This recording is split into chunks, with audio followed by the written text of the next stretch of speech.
Recently, I had the pleasure of interviewing our own local legend, who is an affable con artist and a shady North Fort Worth Lothario. He is the only pilot that I know who can snatch a landing out of the jaws of a crash. And so, with that, I present to you Mr. Jim Ireland.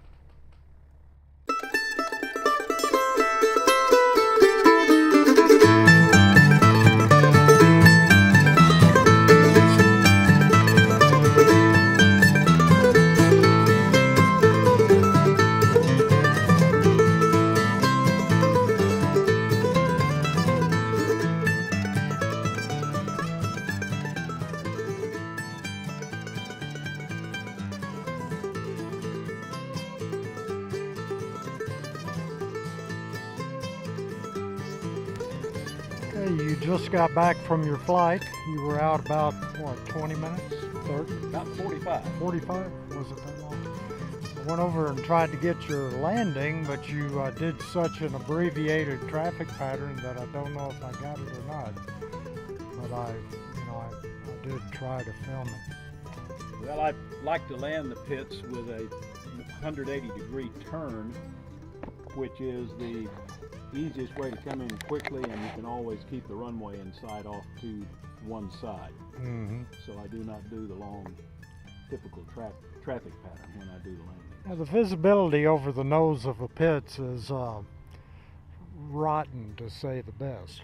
Yes, if you make a high approach, you can get the nose down, point a little bit. Of course, you've got a little bit more speed, and you have to work with that as you come down. But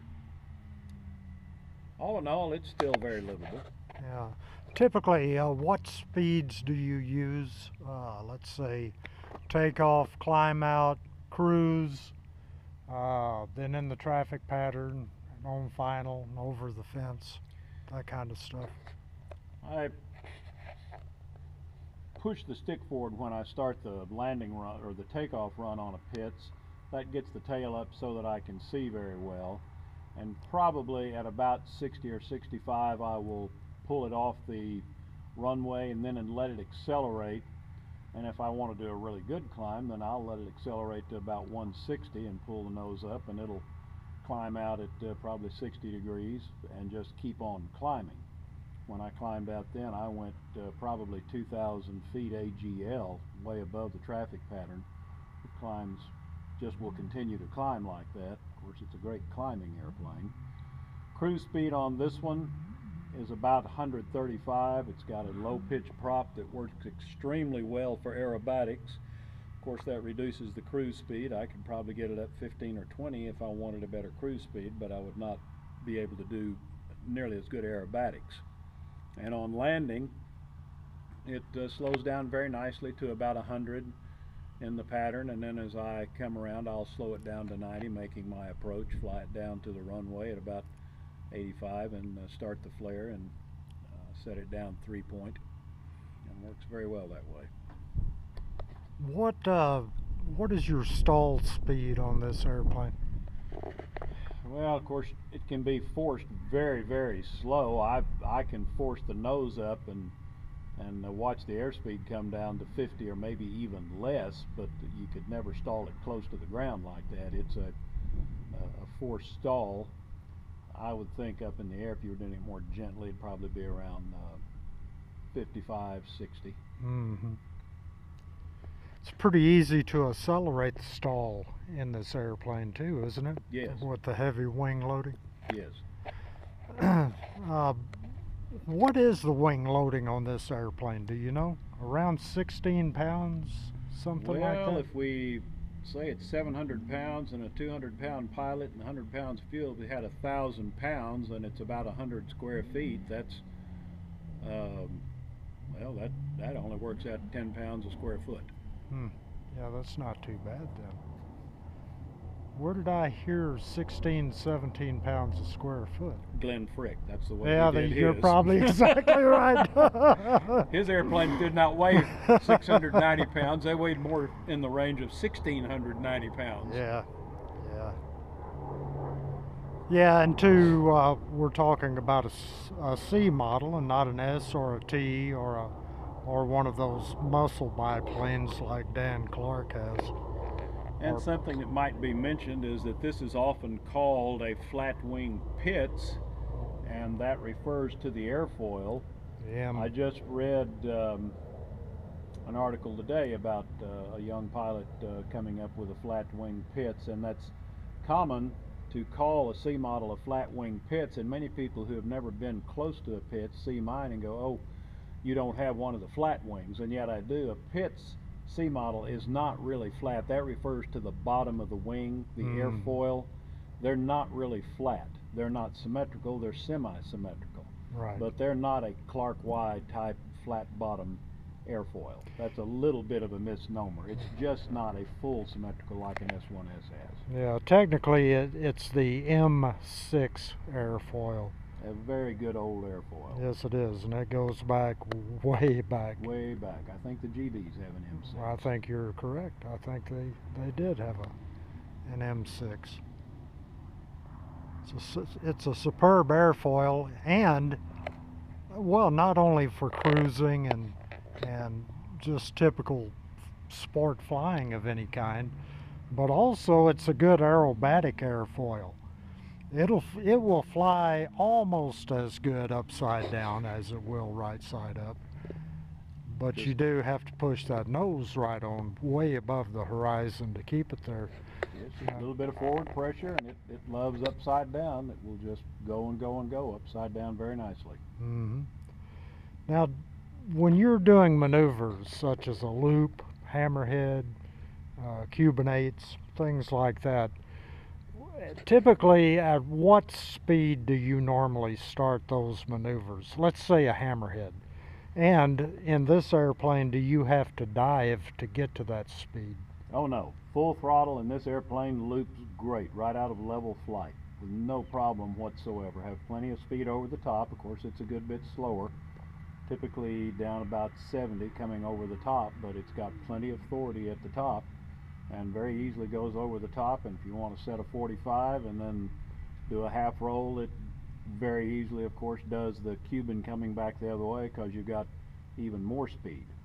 But 135 does nicely, but if I want to do a really strong, well-controlled loop, I'll let it accelerate to about 160, get it full throttle, and then come on over.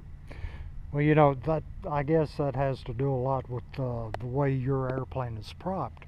When I had that C model, I would use about 140 miles an hour for any kind of maneuvering, but I had to dive to get that kind of speed in that airplane because at full throttle it wouldn't do it. Well, that's what makes this one so nice with that prop. It's a prop that most people would consider under-pitched because it will run up to 3,000 and a little higher in level flight. But the airplane will easily indicate 160 on that engine in level flight. So there's no problem doing the maneuvers.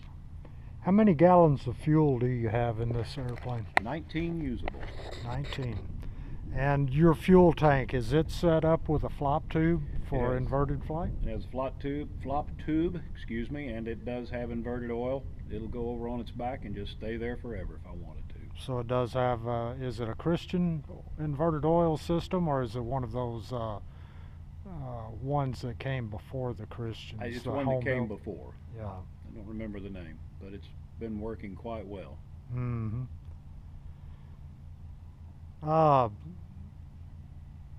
So when you roll it upside down, considering the airfoil and all of that, it goes without saying that you've got to push the nose further up above the horizon to maintain altitude.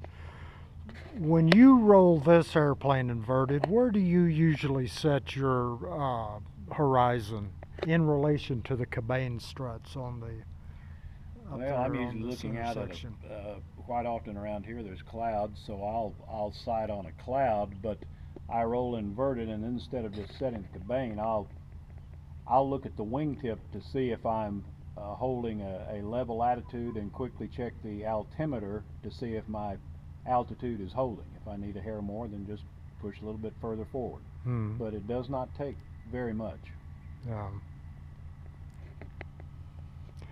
Any speed differences between upright and inverted? Are you a little slower inverted than you are upright? Not much. It seems to fly just very nicely inverted, just like it does right side up. And it'll push right on over to upright out of inverted. What kind of G limits do you hold this airplane to? Now, I know that it's designed for a +6 and -3.5, I think. Well, since I don't fly very aggressive aerobatics, I generally don't go beyond about 4 positive and 3 negative. Some generally not even 3 negative, 2.5. Of course, if you do a real nice roll and go to inverted flight, you theoretically will only go to 1 negative. If you are not real smooth, you'll get a little bit more than that. Or rough air. Yes, but the loops are done very nicely at about 3 Gs, 4 pulling it a little bit tighter. Have you ever accelerated the stall at the top of a loop accidentally and snapped out? No, I never have. I know that's a problem, but it has been a problem with people, but the airplane generally won't do that on its own unless it's forced to do that. If I feel it getting real soft and I think there's a chance it's going to snap and go in inverted flat spin, I just let it do what it wants to do, ease itself on off and pick up speed. It's trying to force it when you don't have enough speed or power that you'll get yourself into trouble with that accelerated stall. So I've never had it happen to me. Have you had the opportunity to do any inverted spins in this airplane? I've not done inverted. I've done upright, and the stories about a Pitts being a dangerous airplane, a man that I know that fly model airplanes with was talking to me, and he said, I know that's one of the most dangerous airplanes that anyone can ever fly, and that is a bunch of expert reporting by people who've never flown them, is my guess. That's exactly right. This airplane is as honest as a Piper Cub. Now, it doesn't land quite like a Piper Cub, and if somebody wants one to land like a Piper Cub or a 152, they really don't need to try to get one and fly it, because they don't land that way. They land faster, there's a higher pilot load, but if someone's willing to do it and they just stay on top of it, it's completely controllable. When I first got it, I got into a couple of bad situations landing, but with using the brakes as needed, it's easy enough. It's a very controllable airplane, and you can get out of problems. I think one of the big problems that people have in pits when they wad one up on the runway is they panic and they freeze and they don't stay with it.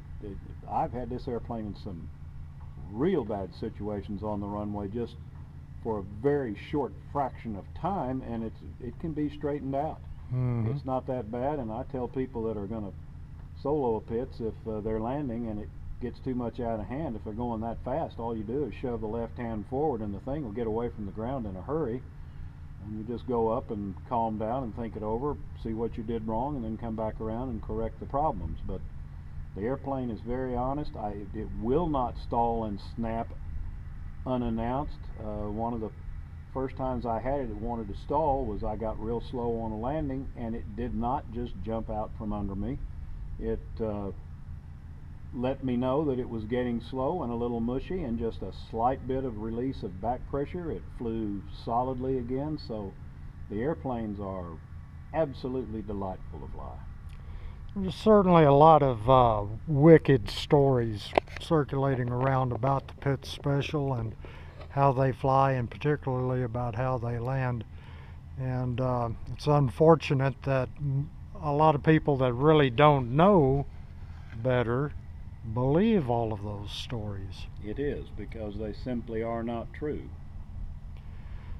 Well, let's talk about the construction of this airplane. What year was this airplane built, and who built it? Well, the papers show this particular version to be 98, I believe. The original fuselage and wing structure was done earlier, but the man that refurbished the airplane, Ron Cox, made modifications to it enough that the FAA just gave him a new tail number and listed it as a 98. It's an older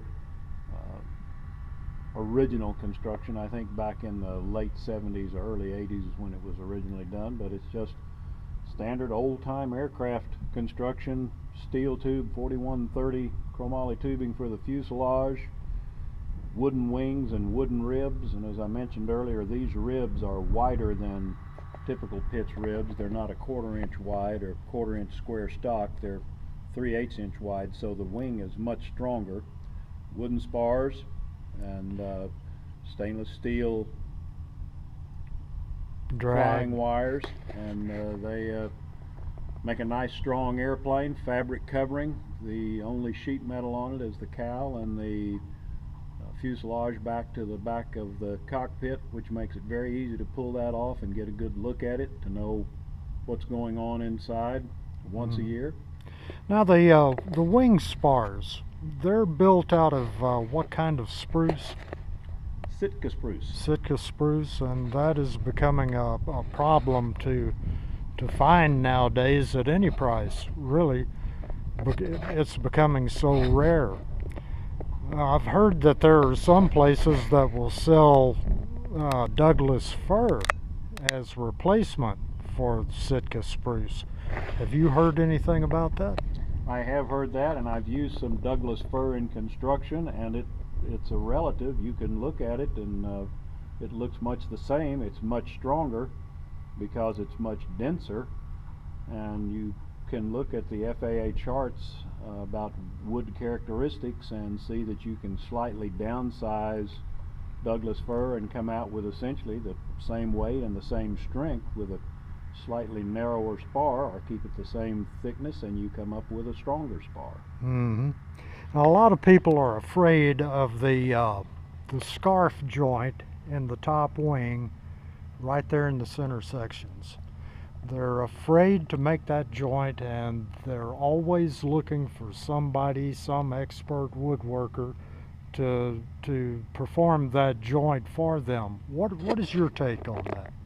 I think somebody needs to be very careful. I've heard of people trying to do that themselves in all sorts of strange manners, and they do not get flat surfaces for the glue to adhere to, and they come up with a mess that wants to break as the airplane is flexed, because in flight, if you pull very many G's, you can see slight flexing of the wings. They're made to do that, and that's okay as long as all the joints are good. Everything will flex. The steel tube will flex, but if someone is not a good enough woodworker to get those angles correct, they really do need to find someone that can make the cuts and get the angles correct and get a good glue joint on there. Mm-hmm. Yes, clamping pressure and the proper glue is also very critical in that area. That is probably the most critical area of construction in an entire Pitts airplane. Would you agree with that? I think so, and make sure you have extremely good wells, of course, with good fits on the tube, so that the wells are nice and strong. You know, back in the early days, you could probably build one of these airplanes with a 150 horse Lycoming engine for $10,000 back then. Nowadays, given the way prices have gone sky high, if a fellow decided to build a C model Pitts for himself and equip it with a used Lycoming 150 or 160 horse engine, fixed pitch prop, what do you think he's going to have invested by the time he gets finished? I really do not know with today's prices, but I can tell you this: the C model Pitts is one of the biggest sleepers on the market, especially if you're willing to buy one that is not show quality. You can get an outstanding airplane as far as its performance for only a fraction of what it would cost you to build it. And I see the C models, a lot of them are gone now because they've had the wings changed to S model, and that's always something someone can do. Buy a C model, fly it, and as they want a higher performance airplane, they can build a set of S wings and install those later for the higher roll rate. But an outstanding buy is a C model Pitts. Those that want to look for beginning aerobatics should look there. And I guess I should be selfish and plug our services. We could build you a set of those wings. We have the Super Stinker wing construction drawings from Curtis Pitts himself before he died. And we're capable of building that wing. If you're afraid to tackle that scarf joint up there, you could contact either Jim or I, and we'd be happy to talk to you about it. Okay, Jim, any other little idiosyncrasies that the C model Pitts has? What about those bungee cords, the shock system on this airplane? I think the shock system is excellent. It's nice and tight, holds it. The airplane is very good on the ground, other than it's the narrow gear, and it will wander astray if you don't stay on it. But if you stay right on it, the gear is good and solid.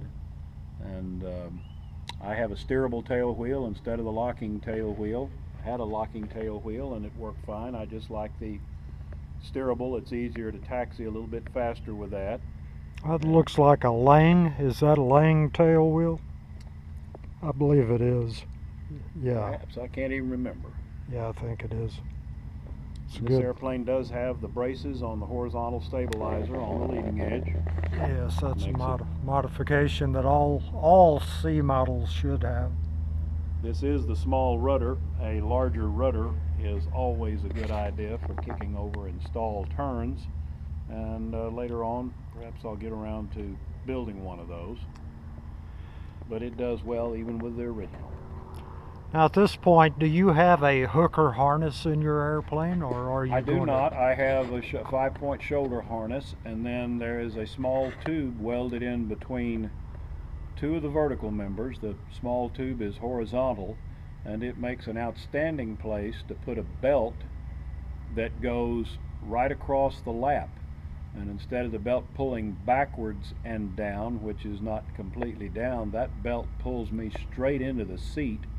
And as long as I have that belt really tight before I roll upside down, it holds me right in the seat. It's very, very nice to have. Plus, it's a safety factor. There are two in case one of the other ones wanted to break. So it's very good to have that double harness in there, or double seat belt. Any plans of updating to a hooker, a ratchet harness? Quite possibly. That lap belt works very well as far as being able to adjust it in the airplane. Both sides can be pulled tight, and I will generally do that. I generally check it right before I roll upside down, even though I've done it before I take off. Just wiggle a little bit and push down strongly on either side, and it gets nice and tight. Mm-hmm. Well, okay, I guess I've pretty much run out of questions, other than when are you going to let me fly it again? Well, when do you want to fly it again? Let's wait till the spring. We get All right, we decent can do weather. that. Oh, me. That's a pretty airplane, Jim, and I appreciate you taking the time to sit down with me and do this little back and forth. Well, you're more than welcome, and anybody that sees this and notices the red and white check doors there, that's the Chapter 280 meeting area. There's lots of airplanes and displays in there, and a good place to eat cheeseburgers on the second Saturday of every month at noon, so you're welcome to come. Jim happens to be the president of Chapter 280, and I happen to be the hamburger cook. Well, Jim helps me That's do right. that. It's a joint effort. Yeah. So yeah, come on by and have a hamburger and have some fun. We're trying to just have a, I don't know, just an old time get together type meeting. There's nothing formal about it. It's just a bunch of good old boys getting together and having a good time talking about airplanes, and that's what it's all about. All right, Jim, thanks a lot.